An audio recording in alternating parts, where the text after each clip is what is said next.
Channel آگے آتا ہے، کبھی سچائی کا شیشہ یہی چینل دکھاتا ہے، کبھی اخبار عالم بھی یہی پڑھ کے سناتا ہے۔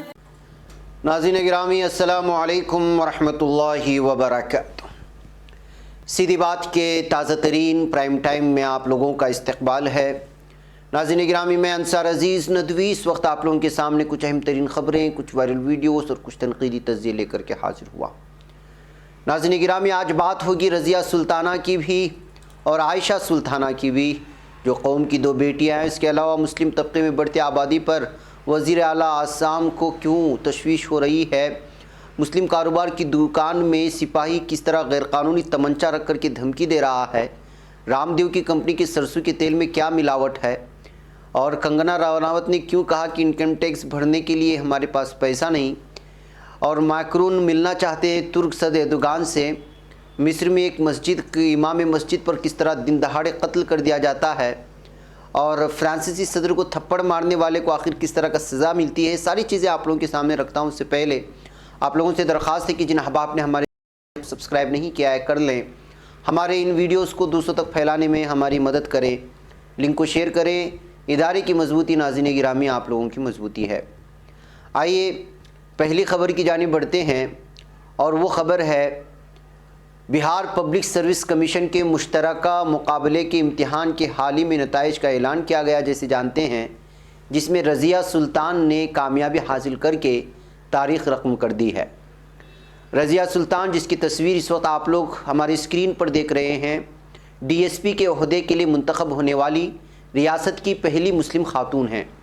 رضیہ نے یہ کارنامہ بی پی ایس سی امتحان کی اپنی پہلی کوشش میں انجام دیا۔ رضیہ فی الحال حکومت بہار کے محکمہ بجلی میں اسسٹنٹ انجینئر کے عہدے پر فائز ہیں، اور جلد ہی وہ خاکی وردی میں نظر آئیں گی۔ B P P S C کے امتحان میں 40 امیدواروں کا ڈی ایس پی کے طور پر انتخاب ہوا ہے، جس میں سے 4 مسلمان ہیں، اور رضیہ ان چاروں میں سے ایک ہے۔ بی پی ایس سی کے امتحان میں کامیاب ہونے کے بعد رضیہ سلطان نے جمعرات کے روز مختلف چینلوں سے بات چیت بھی کی اور اپنے کامیابی کے سفر پر روشنی ڈالی۔ 27 سالہ رضیہ بنیادی طور پر بہار کے گوپال گنج ضلع کے ہتوا کی رہائشی ہے، مگر انہوں نے ابتدائی تعلیم جھارکھنڈ کے بوکارو سے حاصل کی۔ دراصل ان کے والد محمد اسلم انصاری بوکارو اسٹیل پلانٹ میں اسٹینوگرافر کے طور پر کام کرتے تھے۔ سال 2016 میں ان کے والد کا انتقال ہو گیا۔ رضیہ کی والدہ اب بھی بوکارو میں ہی رہتی ہیں۔ بہرکیف ناظرین گرامی، ان کی لمبی تفصیل ہے تعلیم حاصل کرنے کی اور پوری زندگی کی، کس طرح انہوں نے مشکل مرحلوں سے گزارا، لیکن اس موقع پر سیدھی بات کی ٹیم ان کے سامنے اور اتنی بہترین کامیابی کے لیے اور ریاست بہار کی پہلی مسلم خاتون ڈی ایس پی بننے کی وجہ سے ان کے مبارکبادی پیش کرتے ہیں، اور امید کرتے ہیں کہ دیگر خواتین کے لیے وہ ایک مثال بنی رہیں گی۔ اسی طرح ناظرین گرامی، مختلف میدانوں میں بالخصوص مسلم نوجوان لڑکیاں آگے بڑھتی جا رہی، وہ چاہے سماجی خدمات کے اعتبار سے ہو، یا سچ بولنے کے لیے ہو، یا پھر جو ہے وہ تعلیمی میدان میں ہو۔ اس وقت جو تصویر بدلی میری اسکرین پر، اس خاتون کا نام ہے عائشہ سلطانہ۔ ان کے خلاف اس وقت ملک سے بغاوت کا مقدمہ درج کیا گیا ہے۔ لکشدیپ پولیس نے جمعرات کے روز مقامی شہری اداکارہ اور مشہور سماجی خدمتگار عائشہ سلطانہ کے خلاف یونین ٹریٹری کے When it comes to dry fruits, we believe in quality. When it comes to spices, we believe in assurity. Sufa Foods brings you the dry fruits that's packed with the luxury of taste that can never be replaced, and the exotic and aromatic spices that makes the perfect Indian cuisine. Get it today.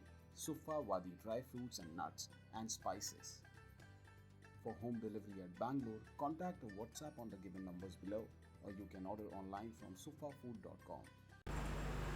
Administrator Patel کو bio ہتھیار کہنے پر ملک سے غداری کا مقدمہ درج کر لیا ہے۔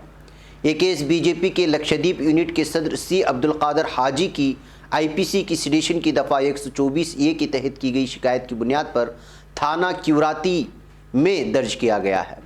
سی عبدالقادر حاجی کی شکایت میں لکشدیپ میں جاری متنازع اصلاحات کے بارے میں Malayalam channel media one TV وی پر حالیہ بحث کا حوالہ دیا گیا جس میں عائشہ نے ارادہ کیا تھا کہ مرکز ان جزیروں یعنی بایو ہتھیار کے طور پر پرفل پٹیل کو استعمال کر رہا۔ ان تبصروں نے بی جے پی کے لکشدیپ یونٹ کی طرف سے احتجاج کو جنم دیا۔ بی جے پی کارکنان نے بھی عائشہ کے خلاف کیرالہ میں شکایت کی تھی۔ عائشہ اصلاحات اور مجوزہ قانون سازی کے خلاف مہموں میں سر فہرست رہی ہے جس نے لکشدیپ اور کیرالہ میں زبردست احتجاج کو جنم دیا تھا، اور لگاتار جو فیصلے لیے جا رہے ہیں لکشدیپ کے خلاف، یہاں کے مسلمانوں کے خلاف اور یہاں کی ان کی پہچان اور شناخت کو جو ختم کرنے کی کوششیں ہو رہی ہیں، ان کے خلاف بولنے کے لیے، حکومتوں کے خلاف بولنے میں یہ خاتون سب سے پہلے ایک بڑا چہرہ بن کر کے سامنے آئی تھی۔ اب ان کی زبان کو لگام لگانے کے لیے اس طرح کی جو ہے شکایتیں درج کر کے ان کے خلاف کارروائی کرنے کی کوششیں ہو رہی ہیں۔ منتظم کے بارے میں اپنے متنازع حوالہ کا جواز پیش کرتے ہوئے عائشہ نے فیس بک پر پوسٹ کیا کہ میں نے ٹی وی چینل کی بحث میں بایو ہتھیار کا لفظ استعمال کیا تھا۔ میں نے پٹیل اور ان کی پالیسیوں کو بایو ہتھیار کہا ہے۔ پٹیل اور ان کی پالیسیوں کی وجہ سے ہی کووڈ-19 لکشدیپ میں پھیل گیا۔ میں نے پٹیل کا مقابلہ بایو ویپن سے کیا ہے۔ آپ کو سمجھنا چاہیے میں اسے اور کیا کہوں۔ جمعرات کو لکشدیپ ساہتیہ پروٹھاکا سنگم نے عائشہ کی حمایت کی۔ انہوں نے کہا کہ اسے ملک دشمن قرار دینا مناسب نہیں ہے۔ اس نے منتظم کے غیر انسانی سلوک کے خلاف اپنا رد عمل ظاہر کیا تھا۔ یہ پٹیل کی مداخلت تھی جس نے لکشدیپ کو کووڈ سے متاثر علاقہ بنا دیا۔ تنظیم کے ترجمان کے کہا کہ لکشدیپ میں تمام لوگ عائشہ کی حمایت کریں گے۔ تو بہرکیف ناظرین گرامی، ایک طرف ایک عائشہ ہے، عائشہ سلطانہ ہے، جس کے خلاف جو ہے اس وقت ملک سے غداری کا معاملہ صرف اس وجہ سے کہ لکشدیپ میں جو حالات اور صورتحال پیدا کرنے کی کوشش کی گئی ہے اس کے خلاف آواز اٹھائی تو ان کو بغاوت کا مقدمہ کا سامنا ہے۔ دوسری جانب وہ خاتون ہے جو ریاست کی پہلی مسلم خاتون بنی ہیں۔ دونوں اپنے اپنے میدانوں میں اپنے الگ پہچان بنائے ہوئے ہیں۔ آئیے ناظرین گرامی آگے بڑھتے ہیں، اور مسلم طبقے کی آبادی کو لے کر کے ہمیشہ سے یہ بی جے پی کے لیڈران کو تشویش رہی ہے۔ آسام کے وزیر اعلیٰ ہیمنت بسوا سرما نے جمعرات کو کہا ہے کہ غیر مقیم مسلم کمیونٹی کو مجموعی ترقی کو کم کرنے کے لیے اور آبادی کو کنٹرول کرنے کے لیے خاندانی منصوبہ بندی کی پالیسی اپنانی چاہیے۔ انہوں نے نئی حکومت کی تشکیل کے 1 ماہ کی مدت پورے ہونے کے بعد صحافیوں سے خطاب کرتے ہوئے کہا کہ ملک میں بڑھتی آبادی خصوصاً اقلیتی برادریوں کے درمیان وسائل اور جگہ کی قلت پیدا ہو رہی ہے۔ وزیر اعلیٰ ہیمنت بسوا سرما نے اپنے بیان میں کہا کہ ریاست میں اقلیتی انجمن حکومت کو اس برادری میں غربت کو کم کرنے کے لیے تجاویز دے۔ انہوں نے اقلیتی برادریوں کی اسٹیک ہولڈرز پر زور دیا کہ وہ لوگوں کو آبادی پر قابو پانے پر توجہ دینے کی ترغیب دیں۔ وزیر اعلیٰ نے یہ بھی کہا کہ حکومت اقلیتی برادری کی خواتین کو اس مسئلے سے مؤثر انداز میں نمٹنے کے لیے تعلیم دینے کا ہدف بنا رہی ہے۔ بہرکیف ناظرین گرامی، دیگر لوگوں کی آبادی کس طرح بڑھ رہی ہے، دیگر سماج کے لوگوں کی اس پر ان کی نظر نہیں ہے، البتہ مسلمانوں کو نشانے پر لے کر کے ان تمام لوگوں کو نشانے پر لینا اس وقت بی جے پی لوگوں کے لیے سرخیاں بنانے کا ایک آسان ذریعہ بن چکا ہے۔ ناظرین گرامی، مسلمانوں کو پھنسانے کے لیے پولیس کس طرح کے کارنامے کرتی ہے، کس طرح کی سازشیں رچتی ہے، وہ اس خبر سے آپ لوگوں کو اندازہ ہوگا۔ دراصل کچھ دن قبل ایک چینل کی ویڈیو بھی وائرل ہو رہی تھی، لیکن وہ ویڈیو ہم آپ لوگوں کے سامنے رکھ نہیں پائے اس وجہ سے کہ اس میں کاپی رائٹ کا مسئلہ تھا، لیکن اس کی تفصیلات ہم آپ کے سامنے یہاں رکھنا چاہتے ہیں۔ جب بے گناہوں کو انصاف دلانے اور جرائم پر نکیل کسنے کے لیے تعینات پولیس معصوم افراد کو ہی گنہگار ثابت کرنے کی کوششوں میں مصروف ہو جائے تو اس ریاست کا تو اللہ ہی حافظ ہے۔ اتر پردیش کی یوگی حکومت میں ایسا ہی کچھ ہو رہا ہے جس کی مثال کئی بار دیکھنے کو مل چکی ہے، اور ایک تازہ وائرل سی سی ٹی وی فوٹیج نے بھی یہ ثبوت پیش کیا ہے۔ فوٹیج حالانکہ کچھ مہینے پرانا ہے، لیکن جس طرح سے اس میں ایک سپاہی مسلم کاروباری کی دکان میں غیر قانونی تمنچا رکھتا ہوا دکھائی دے رہا ہے اور پھر اسے پھنسانے کی کوشش کرتا ہے، وہ حیران کن ہے۔ معاملہ مرکزی وزیر اسمرتی ایرانی کے پارلیمانی حلقے امیٹھی کا بتایا جا رہا ہے، جہاں بازار شکل تھانے کی پولیس کی طرف سے گلزار احمد نامی کاروباری کی دکان میں غیر قانونی تمنچا رکھنے کا C C T V footage سامنے آیا۔ اس کے منظر عام پر آنے کے بعد پولیس محکمے میں ہنگامہ برپا ہو گیا، کسی بھی پولیس افسر کو کچھ بولتے نہیں بن پا رہا ہے۔ نو بھارت ٹائمز میں بھی یہ رپورٹ شائع ہوئی ہے۔ اس کی تفصیلات میں اگر جائیں تو شکل تھانہ علاقہ واقع بدلگڑھ باشندہ گلزار احمد کے قصبے میں ہارڈ ویئر کی دکان ہے۔ علاقے کی پولیس کی طرف سے ان کی دکان میں تلاشی کے دوران غیر قانونی تمنچا رکھنے کا C C T V footage social media پر وائرل ہوا۔ متاثرہ گلزار سے جب اس بارے میں بات کی گئی تو اس نے بتایا کہ 16 مارچ کو تھانہ انچارج وشوناتھ یادو اپنی ٹیم کے ساتھ شام 7:45 بجے ہماری دکان پر آئے. انہوں نے کہا کہ دکان کی تلاشی لینی ہے کیونکہ ایسی اطلاع ملی ہے کہ دکان پر غیر قانونی کام ہوتا ہے. گلزار احمد کا مزید کہنا ہے کہ ہم نے داروغہ سے کہا کہ ایسا کچھ یہاں نہیں ہوتا لیکن وہ نہیں مانے. ان کے ساتھ آئے انکت یادو نامی سپاہی نے ہماری دکان میں غیر قانونی تمنچا رکھ دیا. پھر وہ ہم کو جبرن پکڑنے لگے.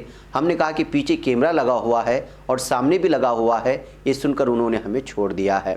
بہرکیف ناظرین گرامی لمبی رپورٹ ہے لیکن صرف CCTV کیمرے کی وجہ سے ایک مسلم نوجوانوں کو پولیس غیر قانونی ہتھیار خود اپنے ہاتھوں سے رکھتے ہوئے گرفتار کرنے اور اس پر بغاوت نہ جانے کس طرح کی جو اس پر گرفتار کرنے کے بعد اس پر ظلم و ستم اپنایا جاتا. لیکن CCTV کیمرہ ہونے کی وجہ سے وہ لوگ اپنی غلطی مان کر کے وہاں سے نکل گئے. یہی وجہ ہے کہ لوگ کہتے ہیں کہ اپنی دکانوں میں گھروں کے آس پاس جو ہے CCTV لگایا جائے. یہ دوسروں کی حفاظت کے ساتھ ساتھ اپنی حفاظت کے لیے بھی ضروری ہے. اس لیے کہ جو ہے پولیس کس وقت یا کوئی بھی ایجنسی والے آپ پر کسی بھی طرح کے الزامات عائد کر سکتے ہیں. لیکن ایسے حالات میں جو ریالٹی ہے وہ جب کیپچر ہو جاتا ہے کسی CCTV میں اس کے فوٹیج آ جاتے ہیں تو پھر جو ہے وہ معاملہ دوسرا ہی بن جاتا ہے. آئیے ناظرین گرامی میں آپ کو رام دیو کی کمپنی کے سرسوں کے تیل میں ملاوٹ کی بات کہوں جو راجستھان میں اس وقت کارروائی ہو رہی ہے. جی ہاں, ہر دن کوئی نہ کوئی کسی نہ کسی وجہ سے سرخیوں میں رہتا ہے یہ بابا رام دیو. جی ہاں, الور ڈسٹرکٹ کلیکٹر کی ہدایت پر راجستھان کے خیرتھل میں بابا رام دیو کی پتنجلی کے لیے سرسوں کا تیل تیار کرنے والی سنگھانیا آئل مل سے لیے گئے تیل کے تمام نمونے معیاری نہیں پائے گئے ہیں. چیف میڈیکل آفیسر اور انتظامیہ کی ہدایت پر تشکیل دی گئی فوڈ سیفٹی آفیسرز کی ٹیم نے 27 مئی کو سنگھانیا مل خیرتھل سے پتنجلی برانڈ کے سرسوں کے تیل کے پاؤچ اور بوتل کے 5 نمونے حاصل کیے تھے. ان تمام نمونوں کو food safety and standards laboratory Alwar میں جانچ کے لیے بھیجا گیا تھا جہاں کی رپورٹ کے مطابق 5 نمونے غیر معیاری ہیں اور کھانے کے لیے مناسب نہیں ہیں. لمبی رپورٹ ہے ناظرین گرامی, سے آپ اندازہ لگائیں کہ رام دیو کے پتنجلی کی کمپنی کے تمام پروڈکٹ آخر انسانی صحت کے لیے کتنے مضر ہو سکتے ہیں اور کتنا فائدہ مند ہو سکتی ہیں. اس کو جانچنا بہت ضروری ہو گیا ہے جب اس طرح کی خبریں نکل کر کے سامنے آتی ہیں. بہرکیف ناظرین گرامی آئیے بات کرتے ہیں اپنے آپ کو جھانسی کی رانی کہنے والی کنگنا رناوت کی. بالآخر اس نے اب ٹیکس بھی نہ دینے کے لیے بہانہ ڈھونڈ لیا ہے اور بہانہ یہ ہے کہ اس نے خود لکھا انسٹاگرام میں کہ جو ہے چونکہ ان کے پاس اس وقت کوئی کام نہیں رہ گیا ہے, گزشتہ برس ان کو کوئی شوٹنگ کا یا اس طرح کا کوئی کام نہیں ملا جس کی وجہ سے جو ہے اپنا ٹیکس ادا نہیں کر سکتی ہیں. اس جیسے ہی انسٹاگرام میں یہ ساری چیزیں سامنے آئیں تو پھر ظاہر سی باتیں ٹرول کرنے والے ان کے پیچھے پڑ گئے. صبح سے شام تک ہندو قوم پرستی کا علمبردار بننے والی اور BJP کا سپورٹ کرتے ہوئے مسلمانوں کو گالیاں دینے والی, الگ الگ طرح کے لوگوں سے پنگا لینے والی, یہ اس وقت جو ہے اپنے پاس کام نہ ہونے کا بہانہ بناتے ہوئے ٹیکس ادا کرنے کے لیے معذوری ظاہر کر رہی ہے. یعنی کہ یہ پوری طرح سے جتنا فائدہ اٹھا سکتی ہے سپورٹ کر کے BJP کو اتنا اٹھانے کی کوشش کر رہی ہے, جس کی وجہ سے ان کے اس پیغام کے بعد ان کو خوب ٹرول کیا جا رہا ہے. بہرکیف ناظرین گرامی آئیے اب بات کرتے ہیں فرانس کے صدر میکرون کی. اختلافات اپنی جگہ مگر میں ترک صدر سے ملنا چاہوں گا, یہ بیان دیتے ہوئے وہ دوبارہ سرخیوں میں چھائے ہوئے ہیں. ابھی کچھ دن پہلے تھپڑ کھانے کے بعد یہ سرخیوں میں آئے ہوئے تھے. فرانس کے صدر ایمانوئل میکرون نے اس بات کی ضرورت پر زور دیا ہے کہ صدر ایردوغان سے ملاقات کا سلسلہ جاری رہنا چاہیے. میکرون نے پیرس میں قصر ایلیسی میں منعقدہ پریس کانفرنس کے دوران اس بات کی خواہش ظاہر کی کہ وہ برسلز میں ہونے والے نیٹو اجلاس کے دوران صدر ایردوغان سے ملنا چاہیں گے. ایک اچھی چیز ہوگی کیونکہ ہمیں ایک دوسرے سے ملاقات کرنی چاہیے. فرانسیسی صدر نے کہا کہ اختلافات اپنی جگہ لیکن ملاقاتوں و مذاکرات کا سلسلہ جاری رکھنا بہتر ہوگا. صدر ایردوغان نے نیٹو, شام, لیبیا, بالائی قراباغ اور فرانس جیسے موضوعات پر بات چیت کا خواہاں ہوں, اس بات کا انہوں نے اظہار کیا ہے. بہرکیف ناظرین گرامی صدر ایردوغان کے سب سے زیادہ تنقید کرنے والے ترکی کے صدر ایردوغان تھے, جس کو لے کر کے جو ہے فرانس میں اور ترکی میں لگاتار دوریاں بڑھ رہی تھی.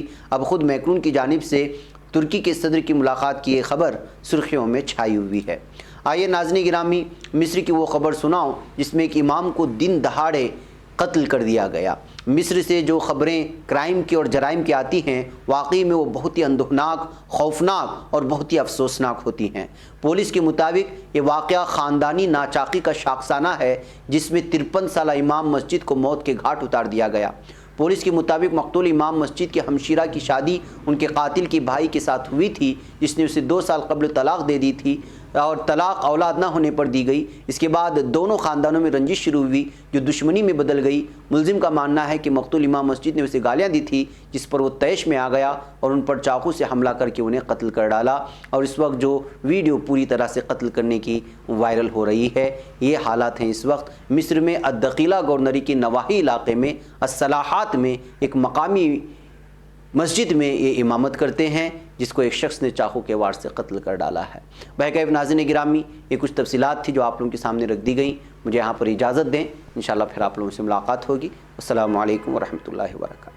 خبر پڑھنے کا تم نے بھی عجب انداز پایا ہے، رواداری کے جذبے نے بھی تم پہ ناز پایا ہے، اسی راہ میں محبت کا حسین اعزاز پایا ہے، تمہیں ہر انجمن میں ہم نے تو ممتاز پایا ہے، تمہیں سے ہے ترقی پر عزیز انصار، سیدھی بات عظیمت جرأت و ہمت کا ہے اظہار، سیدھی بات عظیمت جرأت و ہمت کا ہے اظہار،